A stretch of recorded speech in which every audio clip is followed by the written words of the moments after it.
Voilà, on va prendre la prochaine question avec Eric Izami, puis ce sera Madame Joséphine Mawete. Merci de la parole, Monsieur le ministre. Alors, Monsieur le ministre Kalumba Mwanangongo, la première question est celle de savoir, vous avez évoqué ici le fait que vous aurez voulu que l'on puisse déjà instaurer le cours d'entrepreneuriat. Je voudrais avoir une idée. Vous avez souhaité que dans le parcours scolaire de nos enfants, que l'on puisse insérer le cours d'entrepreneuriat pour aiguiser ces côtés-là, pour ne pas revenir plus tard demander j'ai l'honneur de ceci ou de cela. Alors, vous pensez que ça peut être opérationnel quand exactement? Alors, deuxième question, vous avez évoqué le fait qu'il faudrait quand même inciter, d'un côté, on a déjà des champions politiques, il faut avoir aussi des champions qui entreprennent. Alors, nous avons 145 territoires. Doit-on attendre, par exemple, pour maintenant, 2028, pour commencer ces concours-là, ou que ça va déjà être activé dans pas longtemps? Et puis, comment vous allez faire? Parce que notre pays est quand même vaste. Hein. Le plus grand de tous nos 145 territoires, c'est Bafouassende, qui est un peu l'égal de tout le Rwanda réuni. Bafouassende dans la Tchop. Le deuxième plus grand territoire, c'est Kassongolunda, ici dans le Kwango. Comment vous allez repartir la compétition? Et puis, bon, pour le ministre... S'il vous plaît, vous n'allez pas faire... Oui. S'il vous plaît. Allez-y, mais... Oui, la dernière question au ministre Mouyaya. Pour entreprendre, nous devons avoir la paix. Je commence par vous féliciter, vous tous, dans votre gouvernement, pour les efforts fournis pour la paix. Mais par exemple, par rapport à nous qui sommes à Kinshasa, on peut aussi beaucoup entreprendre avec nos frères qui sont en face, Brazzaville. Il y avait un projet pour mettre ensemble, par exemple, le briefing d'ici et la quinzaine du gouvernement là-bas, pour voir dans quelle mesure évolue aussi avec eux. On va y arriver bientôt. C'est pour quand? Disponibilité d'agenda. Mais je crois qu'il y a... Vous faites bien de reposer cette question sur la paix. Mais je suis désolé, parfois l'entrepreneuriat évolue bien en cas de conflit. Parce que ça crée un nouvel écosystème. Parfois l'entrepreneuriat peut trouver son essor en cas de crise ou d'épidémie. Ici, c'est l'épidémie, la crise, mais c'est la capacité de nous adapter. Parce qu'en fait, l'entrepreneuriat, c'est quoi? C'est la capacité à donner une réponse à un problème vécu. J'ai besoin de vous joindre, vous êtes loin, on crée les téléphones, j'arrive à vous joindre. Pendant le Covid, ici, pendant la pandémie, moi je connais une dame qui a industrialisé pratiquement la fabrication de masques. Elle en a tiré profit. Et donc ici, il ne faut pas attendre, il ne faut pas donner l'impression que parce qu'on n'a pas la paix, encore qu'en parlant de paix chez nous, évidemment, je ne voudrais pas réduire la portée de la crise que nous connaissons parce qu'elle nous affecte tous, mais ça représente combien de pourcents sur 2 345 410 km²? Parce que la propension de certains en dehors, c'est de nous définir, on dit en RDC, il y a la guerre. Certaines personnes qu'on reçoit à Kinshasa sont surprises, ils disent mais avant de venir ici, on nous disait que ça tirait de partout.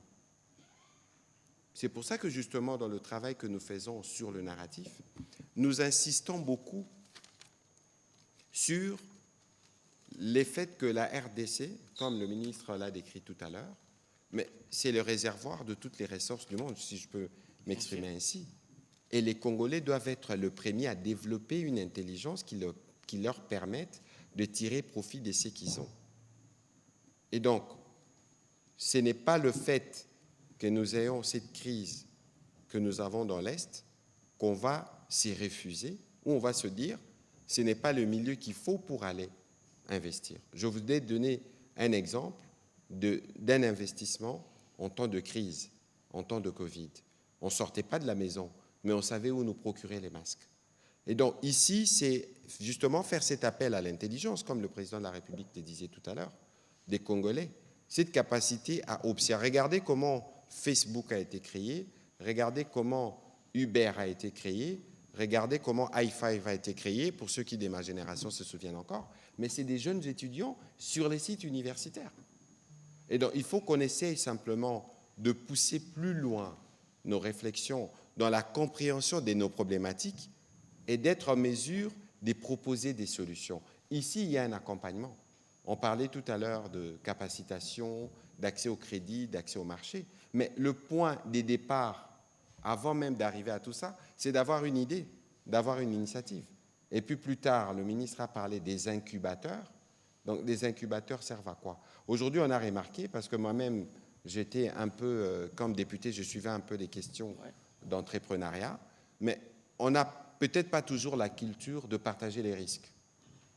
Le projet qui avait gagné les concours de start-up qu'on a organisé en 2013, c'était des jeunes, un groupe de jeunes, mais ils avaient un financement de 20 000 $, mais ils n'y ont jamais eu accès parce qu'ils ne se sont pas entendus.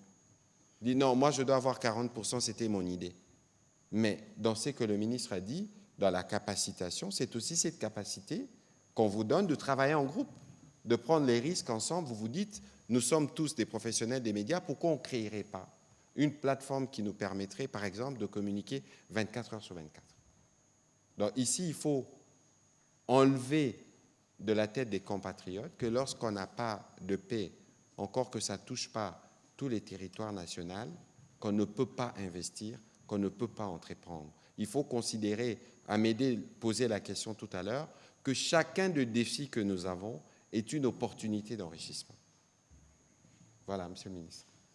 Bien sûr. Chaque défi, c'est une opportunité d'enrichissement en plus et d'avancer.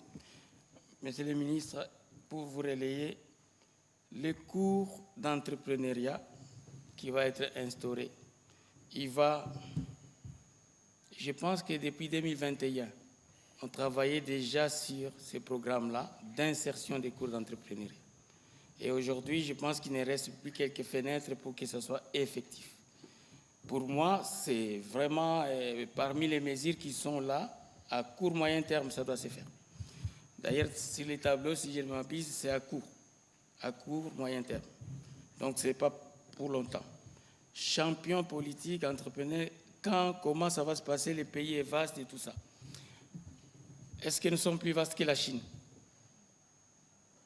Je vous ai dit tout à l'heure que c'est un programme qui a révolutionné la Chine. Est-ce qu'on est plus vaste que la Chine? Je ne sais pas. Et maintenant, est-ce qu'on est plus vaste que les États-Unis? Vous allez dire qu'il y a les infrastructures là-bas. Mais nous allons nous adapter. Et voici un des éléments, parce que vous êtes très pressé de connaître le contenu de ces programmes. Nous reviendrons avec ces programmes dans son contenu. Mais voici un des éléments. Aujourd'hui, si on veut lancer ces concours, on sera obligé de commencer par des zones géographiques qu'on peut considérer comme pilotes. Mais je vous informe que ce n'est pas un concept qui vient de nulle part. Nous avons eu en 2019 un programme qu'on appelle ADMPME. Vous avez peut-être entendu parler de ça. Programme d'appui au développement des petites et moyennes entreprises. 100 millions de dollars financés par la Banque mondiale. Il concernait 4 villes, Kinshasa, Matadi, Goma, Lubumbashi. Ça a été fait au même moment, les 4 villes. Et il était fondé sur un concept, en partie, qu'on appelle COPA, Concours des plans d'affaires. Si vous interrogez la Banque mondiale, elle va vous dire que c'est parmi les projets les mieux cotés de la Banque mondiale exécutés au Congo. Ils me l'ont dit il y a une semaine.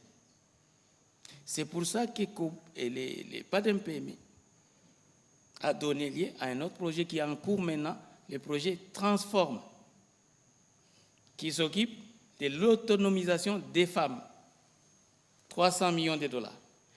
Lui aussi, en partie, il a ce concours qu'on appelle COPA, Concours des plans d'affaires. Maintenant, des journalistes comme vous et d'autres personnes nous ont interpellé le président.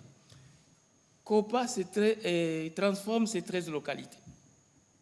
PADMPME, c'était 4 villes. Le pays a 145 territoires, 32 villes. Quand est-ce que vous allez arriver avec ces projets dans les autres territoires? D'où la naissance de COPA, on met CONA, pour dire ça devient national, PAS, plan d'affaires, mais pour que ça ne soit pas savant, simplifié. Vous avez compris? Il a des ancêtres, ces projets-là. Il a des ancêtres. Il n'a pas d'imprimé, il la transforme. Et nous allons y aller par grand ensemble provincial. On peut dire, les 6 premiers mois, nous organisons, nous nous concentrons sur la Grande Orientale, par exemple. Les 6 autres mois qui viennent, nous sommes dans les Grands Kasaï. Les 6 mois qui viennent, vous allez voir que si vous décomptez, au bout de 3 ans, on est sur l'ensemble du pays. C'est des choses qui sont en train d'être chronométrées par des professeurs d'université dont on a parlé ici, des savants, nos chercheurs. Donc, tout est étudié. Autre référence. Mais est-ce que la CENI, quand elle organise les élections, elle ne les fait pas sur l'ensemble du pays, au même moment? Pendant que nous sommes là, les équipements de la CENI font quoi? Ils chôment. On ne peut pas les utiliser. C'est juste pour dire, on réfléchit à tout. Est-ce que vous avez compris? Oui. Merci beaucoup.